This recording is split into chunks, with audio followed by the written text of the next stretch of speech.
naturel. Si tu veux voir la main de Dieu, ne bouge pas avant qu'il parle. Et quand il parlera, tu marcheras avec une puissance que l'impatience ne produit jamais. Ne méprise plus le silence. Il est habité, il est rempli, il est stratégique. C'est dans le silence que naissent les prophètes, que mûrissent les délivrances, que descendent les stratégies divines.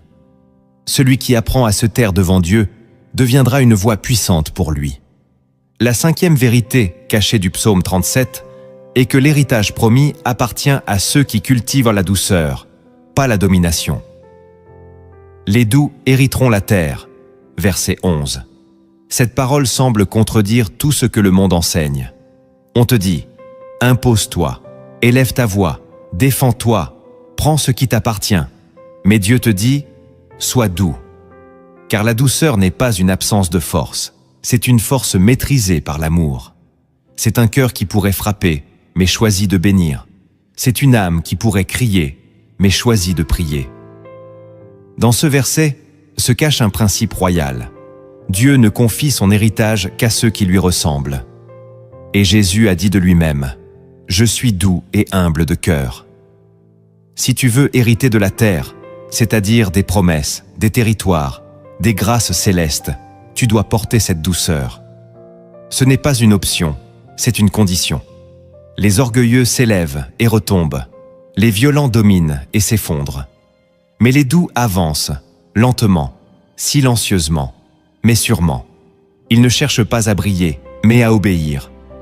Et Dieu leur ouvre des portes que personne ne peut fermer. Il leur donne des clés invisibles que le monde méprise. Il les établit là où d'autres échouent. La douceur est une semence éternelle. Elle attire la faveur. Elle apaise les tempêtes. Elle guérit les relations. Elle sécurise l'héritage. Si tu veux voir Dieu t'élever, commence par marcher avec un cœur doux, même face à ceux qui t'attaquent, même face à ceux qui te rabaissent. Car le ciel regarde moins ce que tu accomplis que comment tu réagis. Écris en commentaire. Je choisis la douceur, même quand j'ai envie de me défendre.